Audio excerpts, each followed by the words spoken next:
tusipojichunga tutawachia shetani atawale kupitia fitina na maneno ya uongo. Kama imefika pahali hata sadaka na harambee katika kanisa ati inafanyiwa kesi mpaka kwa magazeti na vyombo vya habari, mjue basi nyinyi kama kanisa lazima pia nyinyi msimame wima. Msiposimama wima, tutapimiwa mpaka sadaka ile ambaye tunatoa kwa kanisa. Utakuwa unaambiwa usitoe, ama ukitoa ifanye hii na hii peke yake. Lakini kwa sababu sisi wengi wetu tulilelewa katika kanisa na tunajua umuhimu wa kutoa. Soma katika Zaburi 104. Inasema kuja na shukrani katika nyumba ya Mwenyezi Mungu Baba. Na njia ya kutoa shukrani moja yapo ni kujenga kanisa ya Mwenyezi Mungu kama vile tunajenga siku ya leo. Kwa hivyo soa na kutufunza na waambia tafuteni wino ya kutosha. Mtaandika mpaka mtoshe, mpaka mchoke. Hatuwezi kuacha hii kazi ya kujenga makanisa kwa sababu tuwe katika uongozi, tuwe tuko nje, lazima tushirikiane sababu sisi ni members wa hii makanisa ambaye imepatikana siku ya leo. Ukiangalia hao viongozi wako hapa, kuna wana Katoliki, kuna wana SDA, kuna AIC, AGC kama mimi na makanisa tofauti tofauti ambao wamejumuika hapa. Wakialika wenzao marafiki, isikuwe ni jambo ya kufanyiwa debate na kusema imefanyika hii ama ile.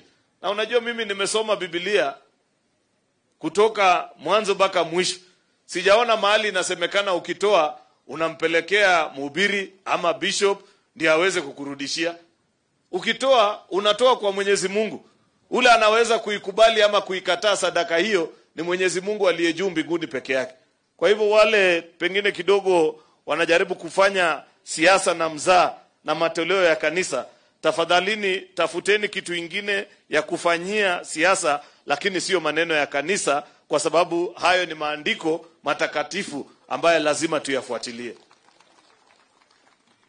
Nishukuru pia wakati tuko hapa Uasin Gishu, kwa sababu viongozi wengi wamezungumza na wamesema mambo mengi mazuri ambaye serikali inaendelea kufanya. Na unajua Mheshimiwa Bwire alizungumza akataja mambo mengi sana na akasema ndugu zetu hawapeani ripoti. Lakini hakuna shida Mheshimiwa Bwire.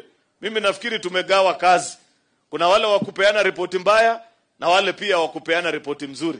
Kwa hivyo wacha tugawe kazi iwe namna hiyo. Wananchi atasikia na mwishowe atajua ukweli inasimama wapi. Huyu mwananchi ambaye anatusikiza hapa Uasin Gishu anajua alikuwa ananunua mbolea shilingi ngapi na kwa sasa ananunua shilingi ngapi. Anajua ile mbegu ya kupanda ya Kenya Seed ilikuwa inatoka shilingi ngapi kwa kilo na kwa sasa imeshukishwa mpaka shilingi ngapi. Hayo si mambo ambaye hata iandikwe isemwe nini ama nini utamdanganya mwananchi wa kawaida. Wale unaweza pumbaza pengine ni wale wa Facebook na Twitter kule Nairobi ambao hawajui chakula inapandwa namna gani. Au utadanganya kwa sababu ni watu wameshinda tu pale na wanapiga story. Lakini huyu mwananchi wa kawaida hapa mashinani anajua ukweli wa mambo ambayo ile maneno inaendelea Kenya hii, na hawezi kudanganywa na kupotoshwa na habari za uongo ambazo zimejaa sana katika taifa letu la Kenya. Hawa wanajua pia ukweli ya kwamba wakati rais wetu anashika nchi hii maneno ilikuwa ngumu ya kimataifa. Hata pangepewa magician upewe nchi ambaye kwa ushuru ambaye unakusanya 70%, yani for every 100 shillings 70 shillings goes to pay debt, hata wewe ungepambana na hali vile rais wetu anapambana naye. Na lazima tumshukuru na tuseme because of the bold decisions that he has taken, Kenya has not defaulted. Tungekuwa tumepigwa mnada, saa hii tungekuwa mabibi ya watu ya wale tuko na madeni yao. Nchi hii ingepigwa mnada kama rais angejikaza kuona kwamba tunalipa madeni ambaye wale walikopa ndio tena wako mstari wa mbele kupiga kelele na kusema sijui hii haijafanyika, ile haijafanyika. Sisi tunamwambia tafadhali rais wetu wa taifa la Kenya, hii investment ambayo unafanya katika sekta ya kilimo, katika sekta ya masomo, katika sekta ya afya, wakati historia ya taifa letu itaandikwa hapo mbele, wakati siasa zimeisha hizi na kelele, wananchi watakumbuka ile kazi mzuri ambayo utakuwa umefanyia taifa letu la Kenya. Ni kweli ama si kweli? Mtakumbuka ama mtasahau? Mnakumbuka? So sitaki pia tuwe na wasiwasi sana ati pengine watu wanasema hii ama ile. Hayo ni mambo ya kawaida. Na katika mambo ya mwisho ambayo ningependa kusema ni muungano wake ule yeye pamoja na aliyekuwa mshindani wake katika uchaguzi ule ulipita, Mheshimiwa Raila Odinga Prime Minister, wao kusalimiana na kusema tuunganishe taifa kwa sababu Kenya is going through an extremely challenging time facing unprecedented difficulties. The act of coming together is an act of statesmanship that must be commended and remembered in history, that they have put together the interest of this country to ensure that Kenya thrives and does not disaggregate into smaller units. Sio kama maneno ile ambayo tunasikia wengine wanamwambia sijui umefanya hii ama ile. Mimi nimekuwa bunge kwa muhula mitatu, na kama kuna jambo ninafurahia sana kwa yale kazi mingi ambayo tumefanya, apart from maneno ile ambaye tumefanya wananchi, ni kupingana na maneno ya ukabila na ubaguzi ya Wakenya, ambaye kura yake tulipiga mwaka jana kwa kumfukuza ule mtu wa mitego na kuhakikisha Kenya itabakia kuwa nchi moja, sio nchi ambaye wachache wanajihisi ni kwao na wengine wanafeel ni kama hao ni strangers katika taifa letu la Kenya. Mimi, I don't regret the decision. I am happy every day because I know the day that we took that decision is the day that we say Kenya shall become one and we shall not divide our country into small units ya kusema atio nyinyi mulipiga hivi ama mulipiga hivi. Tunataka nchi ambaye hakuna mtu anabaguliwa, hata akuwe ametoka wapi, akuwe anatoka Mandera, Nyeri, Kirinyaga, pahali popote, including hata regions ambaye pengine wazungumzaji wengine wenzangu wanaweza kuwa wamesema wamepewa zaidi. Mimi nataka nchi ambaye kila Mkenya anajihisi yako sawa, na tunagawa keki yetu ya taifa itoshee kila mtu, ili sisi wote kama Wakenya tufurahie matunda ya kazi yetu na uchumi yetu. Ndio mtoto wako akitoka hapa Uasin Gishu aende kufanya kazi Murang'a, afanye kazi Kiambu, anajihisi akiwa Kenya bila kubaguliwa. Hiyo ndio taifa ambaye sisi tunajitakia. Nibuch nena lekuongoi missing yawege ulimboga akoite kokotiet ndogi itito olino lenji kole ne bikab Uasin Gishu ikotisie sakatwok en olimbo Psigis boiboi tupchonik kwa ongete biik kibagenge keribe menyon akeboiboenji boisionik chemiach chetesetai. Kiweche kongoi missing en okwek en kakiletab kei notindoi tun yait akine arambe nenyun en olimbo Kericho orotchi Faruk ni tugukwok amache koit arambe konyigis mabuket orotchini bas kaikas Faruk matuni nyun ak ngalek kidogo ile kalia kale bichuro tun kabisa bandek ak tuguchon tugul inyon akabatie nibuch kongoi ngoberurok Jehova akokanage amakwok kiage tugul nemie sabengwa. So nimekuja hata mimi na mchango wangu, nitampatia Faruk kwa niaba ya kanisa shilingi milioni 1. Asante. Time kidogo. Aaron. Aliamo tenelse wataja Aaron. Ndio nota kidogo. Bas, sokotia na kiasi.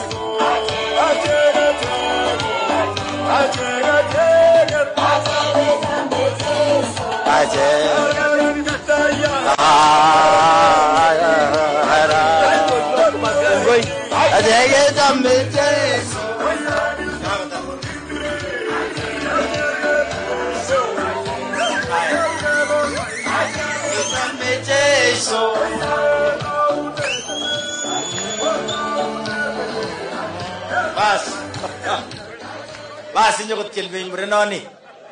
Amecha tebenak bikap ka kararan kasit anania. Giro karabage ne baro chita nenwach.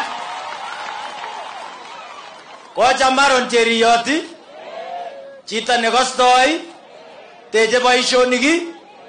Oye ongirabach aseketai gavana nyokomwa mwakindo akokurwe Lusaka asait nyatai kandoindet guest of honor. College of Rani gitareje koroni keteje kanisa gitaranan magitare asigitangaza chebo toek obwa chebo kanisa akorut chitugul.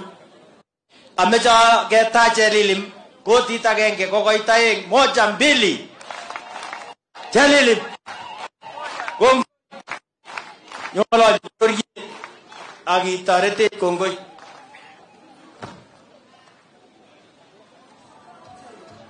I present to you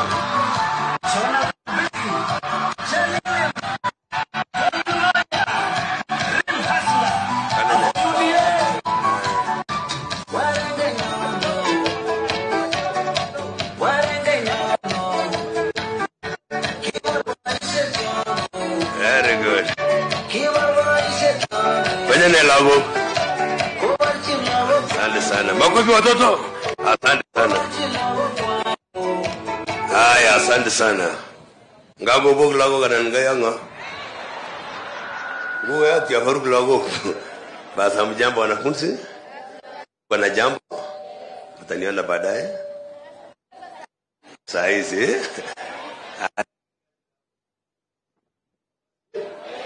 haya, mnasemaje? Perform. Basi tupatie watoto wa perform. Asante sana. Meja kwa taiga bana lao ngi juto je katarugulu je kongen. Yetu chatukul je mengejen tupatie wanafasi.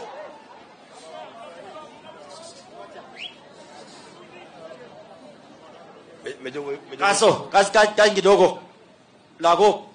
Ngoja kidogo. Muta perform ngoja. Ogas ameja moyo. Meje sinye no ne ole. Kitinye kasi ni pakanisa. Perform ne balago ko kararan. Amaguyete. Kongalal kabana ne ganam jago yege ni jita no goibe. Sako balago ko to mo ko ito. Why performance?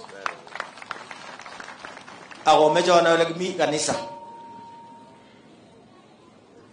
Kongwe ara kage jamji Mheshimiwa Faruk unatagis kage jamji lago unatagis kelare biblia bede tano biga yengo magashin so kage gashine ameja ibaraini amu kage gashina Faruk asubuhi aleji nyata jeta yeju amu kaleja ejenta yeju awogimene mameja got kumemi gabana aleji ngeba bataje agitiajawo lakini agwal statement gogen ka wala ngoti manda ya mai nem dai tugu ko je ngaso ga wek da tugu te biya wilen ara maga muite je muita welet ke liya ninye pa songi gat ke tugu bwana Yesu asifiwe Yesu Mwokozi. Bas leo tuko na wageni maalum hapa, Mheshimiwa Faruk ambaye ni mtoto wa nyumbani, tumepatia title anaitwa Sir. Hiyo title Sir haikuji tu hivi hivi, inakuja kwa sababu ya maendeleo, na mwenye anapatia na hiyo dunia hii kulingana na sheria ni Queen of England. Kwa hivyo Queen of England amekumbuka Faruk kupatia jina kama hiyo. Tuko na Mheshimiwa Baya Owen ambaye ni mgeni wetu wa heshima. Tuko na maseneta 7 na gavana yangu huyu jirani, Gavana Lusaka. Tuko na MCS na viongozi wote. Nataka niseme karibuni Uasin Gishu. Pili, nataka niseme mimi najiunga na hii kazi ya ujenzi ya makanisa. Na hii umoja ya makanisa inatufundisha jinsi mbinguni tutapokuwa kule mbinguni. Kwa sababu huko hatutakuwa na kanisa fulani pale, kanisa fulani pale. Tutakuwa na Mungu Baba, Mungu Mwana, Mungu Roho, na wale wasee 24 ambao SD wanajua wenye nakaa karibu na Mungu pamoja. Sasa na sisi wote tukiabudu Bwana. Na nataka niseme mambo ya kujenga makanisa yamekuwa tangu zamani. Hata sababu moja ya Yesu kuwawa ni kwa sababu walisema hii kanisa hekalu ndafunja na kujenga siku 3. Watu wakasema hapana, inawezekanaje? Kwa hivyo nataka niseme tunajiunga sana na mahoni haya ya kujenga makanisa, kwa sababu hapo ni mahali sisi tunaenda kuabudu na ni mahali sisi tunateka baraka kutoka mbinguni. Kwa hivyo hii roho mimi nakubaliana naye sana. Na mimi nakubaliana kwa sababu sio makanisa yote yanafanana. Kuna wengine wameanza juzi, wengine wameanza zamani. Projects ya kanisa lazima siendelee. Ukitembea kule nje za ngambo, unapata kanisa ilijengwa for 700 years. Kuna wengine imejengwa 1060 AD ambaye niliona kwa macho yangu. Kwa hivyo mtu asikudanganye ati sasa kujenga makanisa ni kitu kingine tofauti na vile ilifanyika zamani. Kwa hivyo tutajenga makanisa. Na nimesikia watu wakisema shetani hapa ana nguvu kwenye shetani uroni. Makwake girinda. So yule mwenye anasema atujenge makanisa, hapo tunaunganisha yeye na shetani, tunasema mshindwe. Ama namna gani? Ya pili, hapa Uasin Gishu umesikia kwa mambo ya SHA. Sisi sasa tuko 1360 ambao wameregister, na tunataka kupambana in 2-3 weeks hapa hivi tufike 1400. Wale ambao tunasikia watu wako number 1, number 2, number 3, hebu enda angalia, ni watu wachache sana, kwa sababu ni wachache wamejiandikisha, lakini sisi ni 1.2 million people, na tunakaa sana kabisa. Tunajua kwamba tutakuja hapo mbele mahali tungependa tufike, na tunawasi watu yetu kwamba Wewe usiporegister unajiumiza mwenyewe. Wewe mwenyewe unajifanyia disservice. Wewe mwenyewe unajiweka kwa mtego. Wewe tafadhali ingia register kwa SHA, na kuna mahali pa kuregister hapa nimeona gari ya SHA. Tafadhali osirge bikyo kimeje ge maita no ngaleju. Imeje ge tishinage. Ingen ile to my register ge to my maita ge gumie. Agungi sirge ge mo ke mo pik tugul je migot. Kudinda je ko sa tagenge imail mi agenge ak lagok somok. Kongot komi ne boeng imail aing amu shai ni gotungul banu go su ka tabushegu. Me lenga le ko janga tabushegu lakini me mo ago dumi na na magumo imwa tu mui ara mutanda ranga le yene. Ko ge nyuru testimony sigororo nen my witness ko Faruk enjorwa ne nyani gigiaje 2.3 million. Koliban share 1 million. You got a Faruk 200,000, 1.1 million, got a Faruk 200,000, Kuburangaleja. This thing can save you. Engban Forest, Vitality Ban Forest. Kikaji target total knee replacement. Kigamaja 500,000. Koliban Shago is Togobe. So, Amija Samo, register ge, Mama, register ge, Voyot, Oglabu, Apihu, Toll. Aragitishinage, Kawayan Guna Dagi, alafu kwa sababu tuko kwa Kenya sasa. Nataka pia niungane na viongozi wa Kenya kwa kukubali na kusupport ile umoja na uwiano kati ya President Mheshimiwa Ruto pamoja na Right Honorable Raila Odinga. Kwa sababu hakuna mahali utapeleka Raila Odinga ama shule ya siasa ya kufundisha yeye jinsi siasa inaenda Kenya. Huyu mtu amekuwa pale tangu zamani. Utamwambia nini Raila? Hii netini enodono amekuwa pale akiamba sema haya na watu wanabadilika kaika nyua ene ulinyauli agitu yengalege akwata emet anane borioni. Kwa hivyo tunasema Mheshimiwa Raila Odinga sio mtu wa kufundishwa siasa saa hizi, ni mtu amekuwa kwa siasa, lakini kwa sababu ya hiyo heshima ya kuweka nchi yetu ikuwe moja na heshima ya Mheshimiwa Rais wetu, ana hakuna mahali utapeleka rais wetu kwa shule ya siasa. Amekuwa pale, yeye yako na rekodi ambayo hakuna mwenye amepunja. Ati ameomba kura tangu akikuwa mjumbe wetu, ajaanguka, ameenda kwa vice president, deputy president, ameomba ya president akachukua, hakuna kitu hajachukua huyo pia amehitimu. Kwa hivyo wale mataalamu wawili kigogo wetu wameheshimiana na kusema tulete Kenya pamoja. Mheshimiwa Mudavadi ambaye ni prime cabinet secretary, pia yeye alikuwa vice president hapo awali, alikuwa mjumbe mapema akiwa na 24 years, amekuwa waziri, lakini amefunja chama chake na kusema tuweke ikae pamoja na UDA. Hiyo ni kusema kwamba watu wamekomaa kisiasa. Yule Moses wetu Wetangula hapa, the speaker wetu ambaye ni mtu wa Ford Kenya, yeye pia aliona kwamba nchi ni ya maana kuliko vyama dogo vyama hivi, akasema kwamba tuweke pamoja ili Kenya ikae pamoja. Kwa hivyo mimi nataka niunge mkono kwa niaba ya viongozi wa Uasin Gishu nikiwa governor hapa, na tumekaa na governor wangu hapa, rafiki yangu wa Bungoma, anakubali hiyo maneno na atakuja kusema hapa kwamba tushike Kenya ikuwe moja, sisi wote tutembee na tuendelee na kazi yetu. Kwa wakulima wa nyumbani, mbolea iko sasa na mnaona mawingu inakuja, dalili ya mvua ni nini? So ongebe ni mbolea awoge ipo kiajagle last mile kingi sansto insikenegten akwe kumaro serious nyu amejo ivo amu achechi geba Kenya mamwa woki Kenya msima ko amitwagi kikeme ko bunu goroni. Last year tulikuwa tunajua Trans Nzoia wanaongoza kwa mahindi, wao ndio wanavuna mingi, lakini juzi 2024 statistics kaonyesha kwamba Uasin Gishu wako mbele, alafu Trans Nzoia, alafu wengine kwa kuleta vyakula vya Kenya. Kwa hivyo nataka niwaombe turudi mashambani, sisi tupande mahindi, alafu Trans Nzoia na kule Bungoma kwa kina Lusaka sisi ndio tunalisha Kenya hii. Kwa hivyo mwenge wake letongea golve, na kwa sababu tumeenda diversification pia mprepare mashimo ya kahawa. Sasa kahawa imekita misisi hapa. Juzi nimelaunch kuweka factory mila ya kahawa hapa Tarbo. na nimeweka pale Cherame huko kwa sababu Taribo ndio anaongoza sana kwa mambo ya kahawa. Lakini mpaka juzi 2 weeks ago tukaona kwamba soy imekuja kupita nyinyi.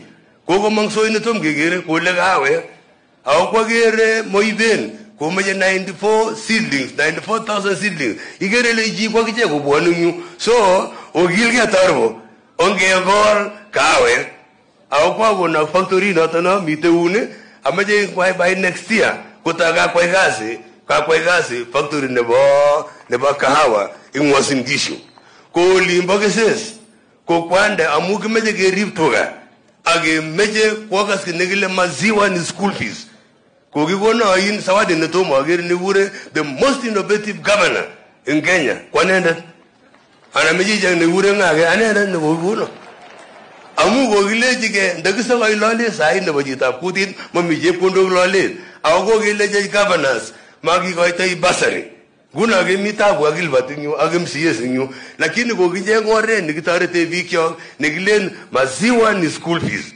ngetu yegen cooperatives ago go shin cooperative kesrun kinengu ne bala ko ngu ko sama ni school ati bulita ayengi tije bojego ndagisa ko irma migi lakini debi jiljili lelgi na gole aglel metangne gole inyoru yubo ne ngi mate bojego inyora na menyoru so kimeje ge samge kaginda anyun olimba gesese milit ne goneje fields chebatuga asoka bit ke baye giagi kyog engore ne garara ne boishe gora cooperatives ko olimba inapkoi ko biga biasi angingwe ka piretra ko goge banganji ko ge tekistoi no na bagoi titi na yuri na ribe biasi simangomogis na to komi 99.something% negit ko boroge age meje ginda factory orit kinda in process itorit ne jobe chips akegile crips akegile ne so kabit kinda value addition ko baran ko Moiben ko mi county aggregation industrial park ko soy ko mi te moisoit kinye ko gele mabendi to ga bibu lazima gigilge kingen moiso se kwai gasir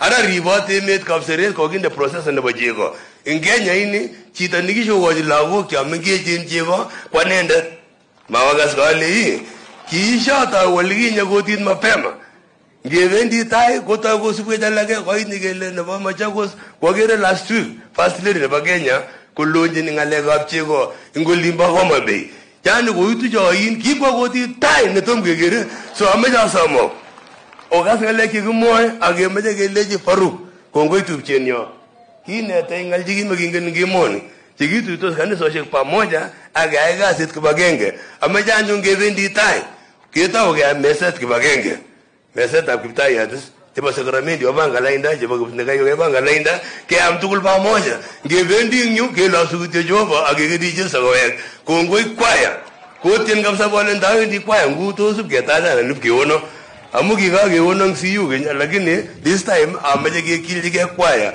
ameje go borok choba ojamo engeshima amot jerira ga ne go walin nget ko lesi ajumda ameje ge taj tupche new governor mwenzangu ambaye ni chairman wetu ya agriculture kule kwa Council of Governors. Tunataka tukaribishe mheshimiwa yeye ni speaker emeritus, yeye amekuwa governor mara 2. Haya makofi tukaribishe Governor Lusaka.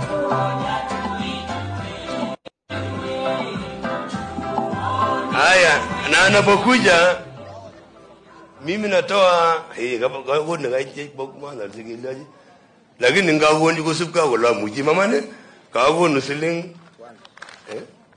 kagonu siling 1200. Basi asante sana mwenzangu, mgeni wetu wa heshima siku ya leo, baya mheshimiwa. Allow me to ride on all protocols. Bwana Yesu asifiwe. Nataka niwarudishe kwa syllabus kidogo, tuimbe kawimbo kamoja verse moja ambayo ninapenda sana, inanipatia mori ya kuongea. Usinipite Mwokozi, unisikie unapozuru wengine, usinipite Yesu, naomba unisikie.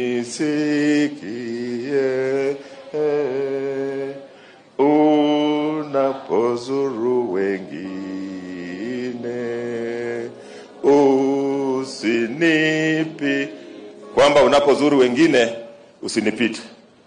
Mimi nimekuja hapa kwa mwaliko wa rafiki yangu Faruk. Nakuja hapa Uasin Gishu sio ati nimepotea ama sikuwa na kitu ya kufanya. Nimekuja hapa kama jirani mwema, na kwa sababu pia nampenda Mwenyezi Mungu.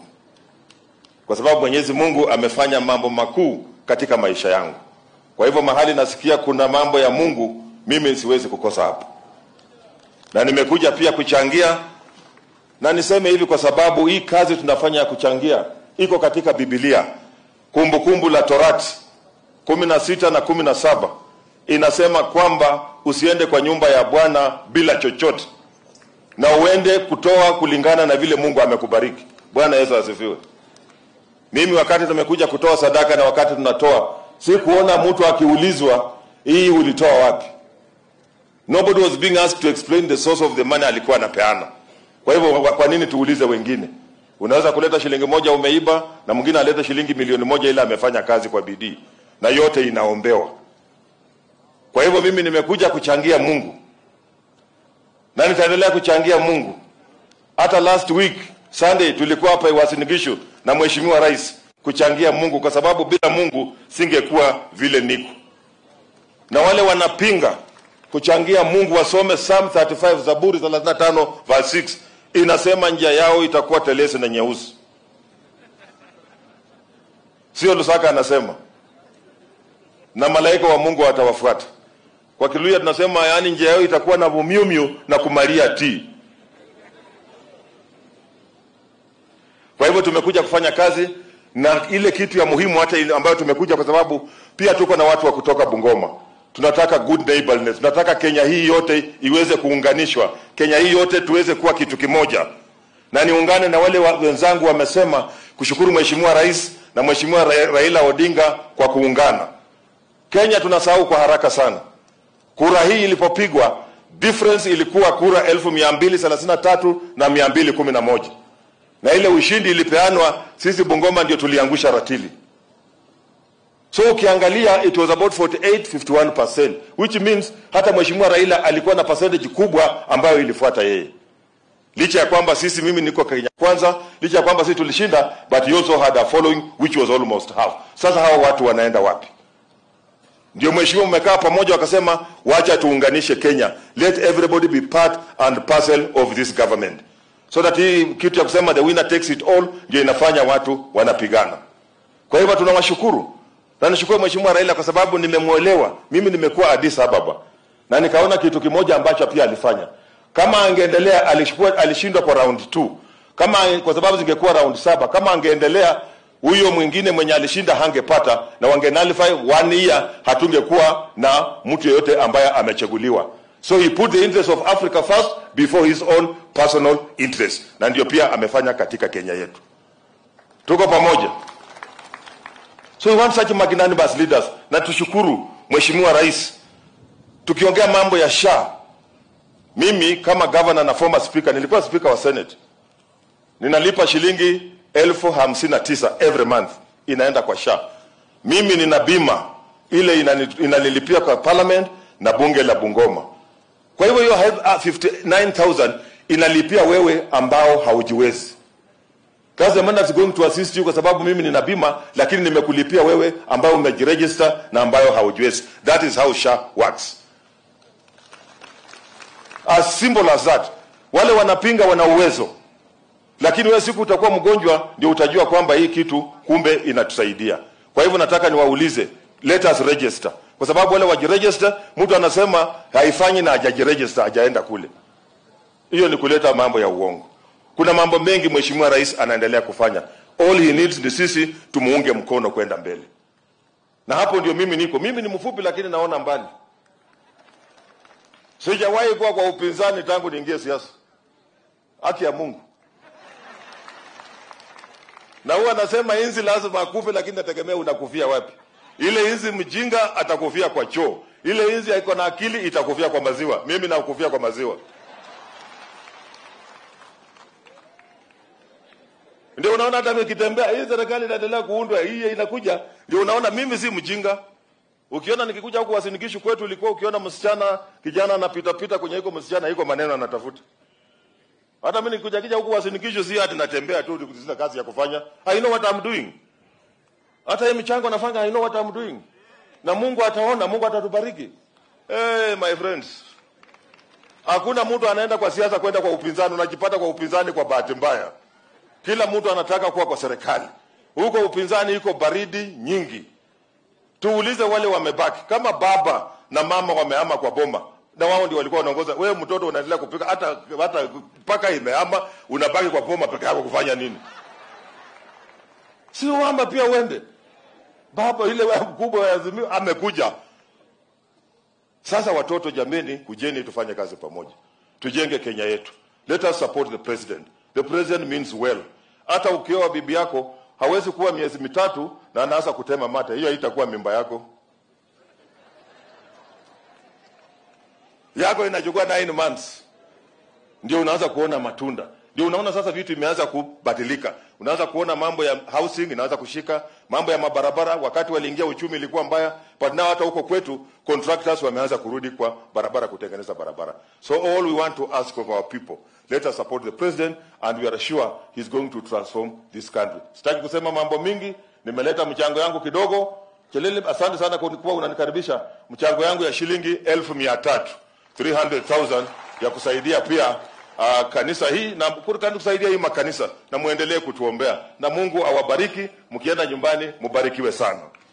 Bas, tumpigie makofi mheshimiwa gavana wa Bungoma. 1 2 tena.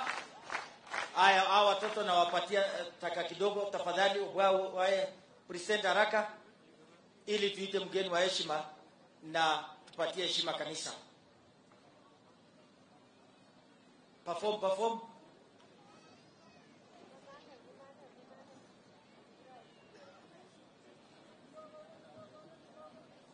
Madam, chanti.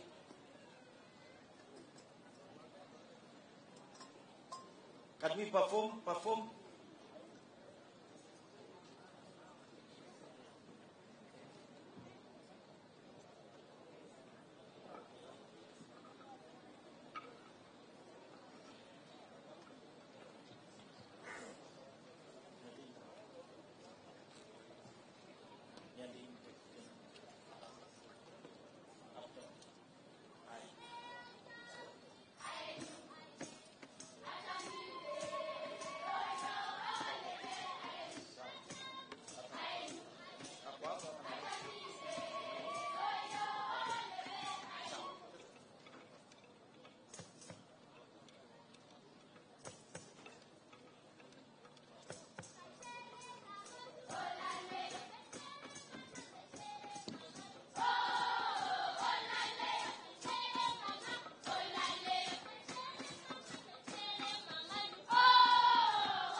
lago.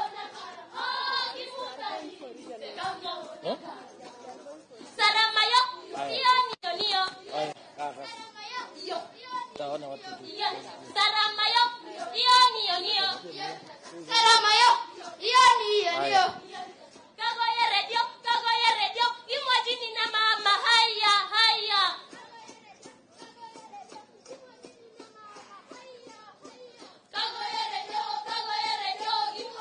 Bas.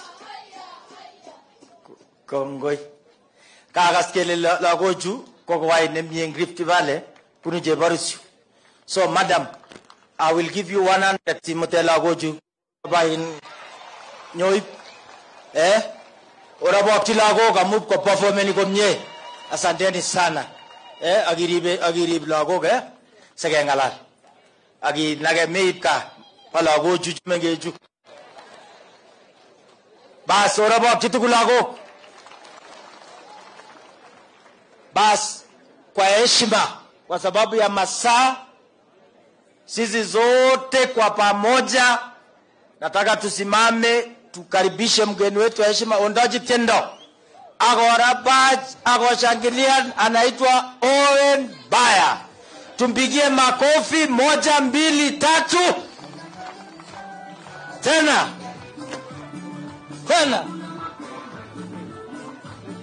Orabat.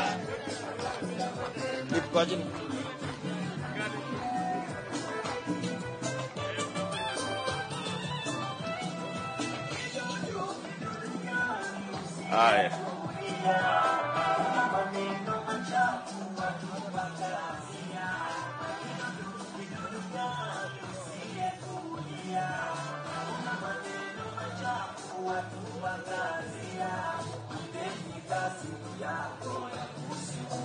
Haya, asanteni sana. Basi gavana wetu wa hapa Uasin Gishu, gavana wa Bungoma, ndugu Faruk, kiongozi wa wengi katika bunge ya seneti, ndugu yangu Aaron Cheruiyot, ndugu viongozi ambao wako hapa Kongoi Mising. Mimi nataka kusema asanteni sana kwa kutukaribisha hapa. Mimi naitwa Owen Baya, mimi ni mbunge wa Kilifi North na mimi ni naibu wa walio wengi katika bunge la kitaifa. Basi nianze kumshukuru huyu rafiki yetu Faruk Kibet. Unajua Kibet kule kwetu ni ile kitu wakina mama wanabeba. Sijui Kibet hii inabeba nini ndani yake. Lakini niseme asante sana Faruk Kibet na kanisa na maaskofu ambao wako hapa kutukaribisha hapa kwenu kwa hii mchango ya kanisa. Niseme pia kanisa, Bwana wabariki kwa kutukaribisha hapa kwenu kwa huu mchango. La kwanza niseme hivi kwamba ni vizuri na ni amri ya Mungu kwamba tukija kanisani lazima tukuje na sadaka. Na hatuwezi pimia mtu ile sadaka ambayo analeta kwa kanisa. Katika Biblia Yesu alimbariki yule mama, alitoa senti 1. Lakini pia hata askofu hapa alisema kwamba kuna yule mama Mariamu katika Yohana 12 ambaye alikuja na marashi, Biblia ya Kiingereza nasema very expensive, na akaimwaga katika miguu ya Kristo. Halafu baada ya hivyo akachukua nywele yake akaanza kumpangusia nayo, kumaanisha kwamba katika Biblia haujawekewa kiwango ambacho utatoa katika kanisa. Pia wale mamajusi walipokuwa wanaenda kwa Yesu Kristo amezaliwa, walienda na dhahabu, manemane na marihani, vitu ambavyo ni vya thamani. Biblia inatuambia vile vya thamani vyote tupeleke kanisani. Ndio sababu leo tuko hapa kufanya harambe, wale wenye wivu wajinyonge. Ama tunasemaje? Unajua hata ile siku ile yule mama akimwaga ile marashi katika ile miguu, kuna mtu anaitwa Judas Iskarioti alikuwa ananungunika pale nyuma akisema, kwa nini huyu mama anachukua marashi very expensive anamwaga kwa miguu ya Yesu? Alikuwa pale ananungunika. Wako watanungunika sisi tukitoa pesa kwa kanisa, lakini hatutakoma. Manake wewe hujui Mungu amebariki yule mtu kiasi gani. Rais William Ruto akienda akitoa pesa yake, anashukuru Mungu vile amemtoa kutoka pale chini, akikuwa akiuza kuku hapa. Leo ni rais wa Jamhuri ya Kenya. Ako na sababu ya kumshukuru Mungu na mali yake yote. Hata akitoa yote ile ako nayo, si ni roho yake? na mapenzi ya Mungu, aseme Mungu asante. Kwa hiyo wale ambao wanaleta uchochezi, wanaleta fitina katika maneno ya kumtolea Mungu, sisi tunawaambia washindwe. Sisi hatutoi pesa kupatia maaskofu, tunatolea Mungu kupitia kwa maaskofu. Kwa hiyo askofu hawezi kaa aseme ati hii mali irudishwe. Kwani wewe ndiye tumekupatia? Si tumepatia Mungu. Kwa hiyo mimi nataka kusema tutaendelea kujenga makanisa na mali yetu yote. Hata kama mtu anataka kuleta milioni 100 alete, ni yeye na Mungu wake, na yeye ndiye anajua Mungu amemtoa wapi. Ama nyinyi mnasemaje hapa? Si tuzidi kumtolea Mungu? Ndio sababu tujenge makanisa. Watu waabudu huko, wawache shida nyingi. Bila makanisa hii Kenya itapotea. Na mimi namshukuru Rais William Ruto kwa sababu amesimama kujenga makanisa. Jambo la pili ambalo lazima tuongee, umoja wa taifa ni kitu muhimu sana. Sisi tulipokuwa tunakuwa, wakati huo Rais Daniel Arap Moi alikuwa anasema kitu muhimu ni umoja wa taifa. Na sisi pia tunasema umoja wa taifa. The unity of the nation is more important than any other thing. Na ile mimi nataka niambie watu wa hapa Uasin Gishu, kama vile William Ruto wamekubaliana na Raila Odinga kushirikisha kila mtu katika hii nchi, nyinyi mnasemaje? Sisi tunakubali hiyo maneno? Si tuunge mkono huyu rais ashikane na huyu Raila Odinga, tuunde taifa moja. A united Kenya is greater than any other thing. Na hii sisi pale bunge la kitaifa, yale mambo tumefanya hivi juzi kuchagua viongozi wa kamati zote za bunge, tumeweka kila mtu kutoka kila region, kitu ambayo ilikuwa haiwezekani kwa miaka mingi. Ilikuwa makabila 2-3 ndio watakuwa chairperson wa zile committee. Leo hakuna kabila limeachwa ama region imeachwa katika zile kabila, katika zile committee za pale bunge. Unajua kulikuwa niliona juzi kuna wabunge wengine wanashangaa ati mimi ni chairman wa committee ya bunge. Kweli mimi? Kweli huu umoja wa Rais William Ruto na Raila Odinga ni muhimu, kwa sababu we are going to spread resources in the whole country and ensure that there is no discrimination in Kenya again. Never again will anybody be discriminated based on where he has come from, his tribe, his name or his religion, because we are all Kenyans and we must stand united as a country. Na hilo ndilo jambo muhimu la kuunganisha taifa. Na tumeona maeneo hapa Kenya ambayo yameendelea sana, yamekuwa mbele because they have benefited from tribalism.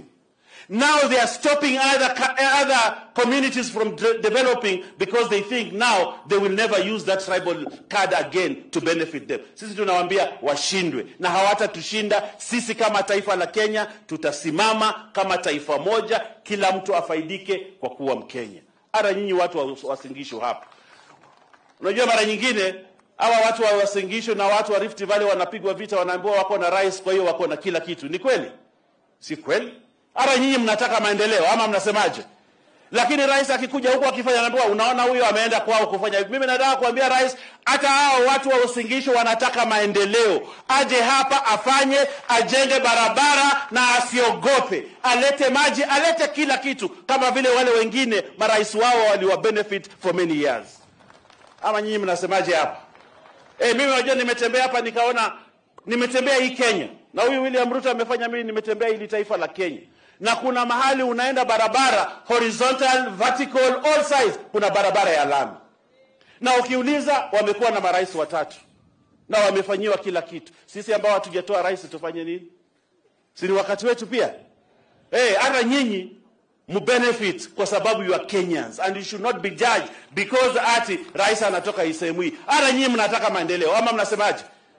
Mara nyingine unaangalia watu wanaangalia list, wanasema unaona hawa Wakalenjin wako hapa, Wakalenjin wako hapa. Mimi niulize, kuna kabila, kuna lugha inaitwa Kalenjin?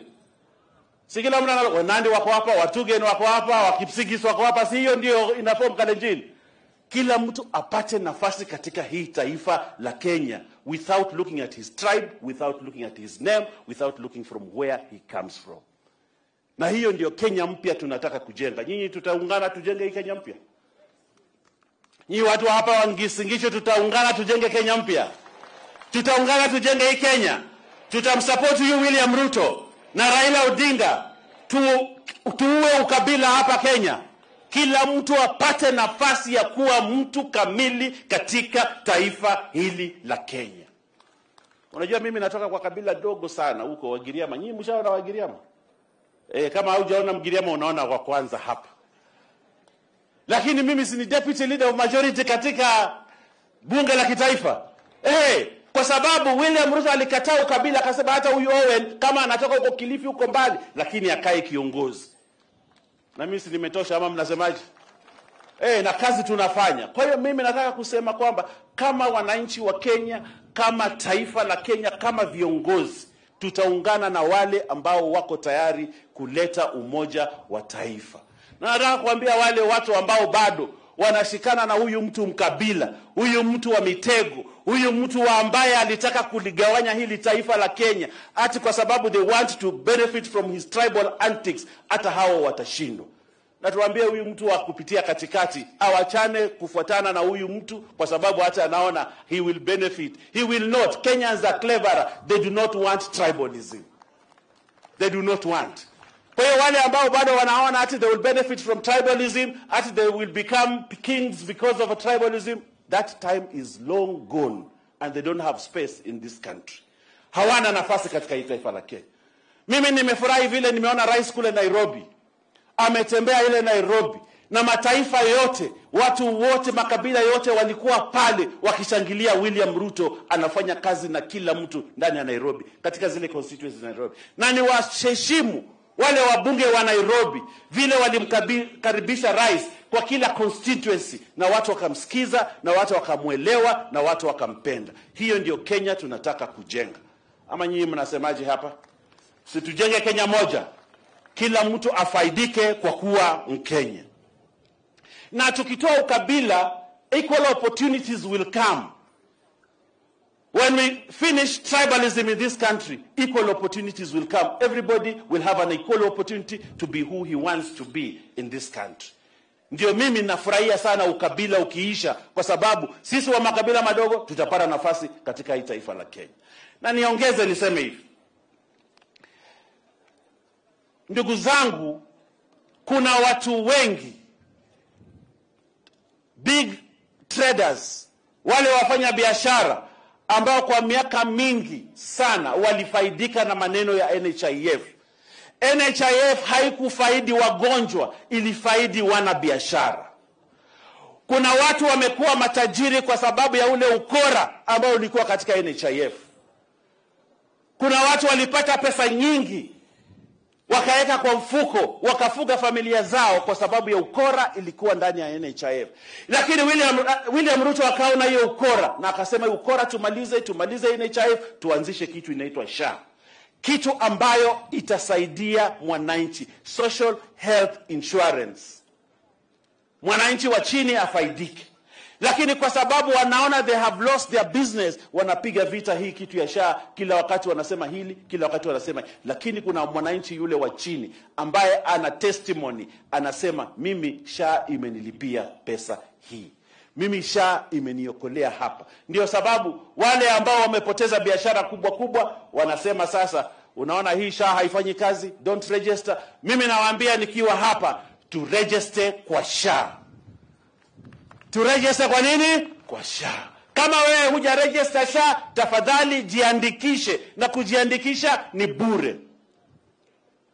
Unajua utajua SHA ni muhimu kama ile siku umeenda hospitali na hauna pesa na hauja register, na mwenzako hapa ameregister, analipiwa na wewe unabakia pale. And there are many Kenyans who today testify kwamba SHA imewasaidia. Hii ni program ya serikali ambayo lazima tukae tuiunge mkono na tuhakikishe kwamba tumesonga mbele na hii maneno ya SHA, tumalize huu maskini ambao unaletwa na magonjwa. Unajua magonjwa yanaleta umaskini. Unakuwa mgonjwa, hauna pesa, ile kitu umesave kidogo unachukua unalipa hospitali. Ile shamba kidogo unakata unauza unalipa hospitali.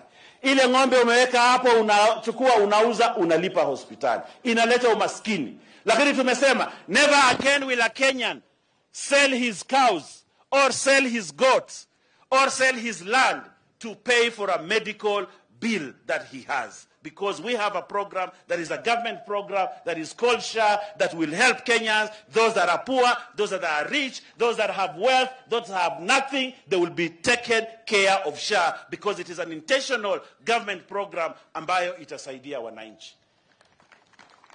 Nyinyi tutaregister kwa hii SHA ama mnasema tuachane nayo? Tutaregister kwa hii program. Mimi nauliza kama NHIF hakuna na unasema hutaregister kwa SHA, sasa wewe utabakia na nini?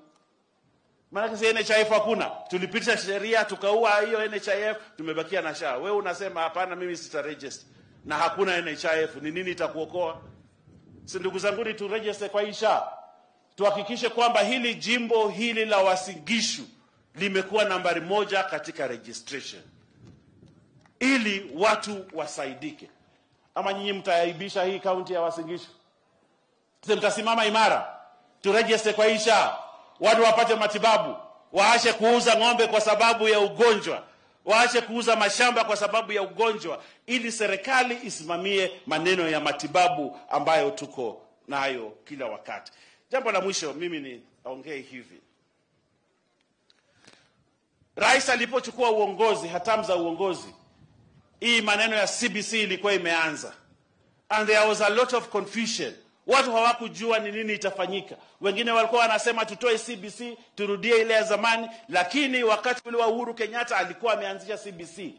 Somebody needed to come in the space where he was supposed to organize this CBC, this educational system. William Ruto akasimama akasema, I will fix this thing. And today we stand here and we say that we have fixed the education system in this country.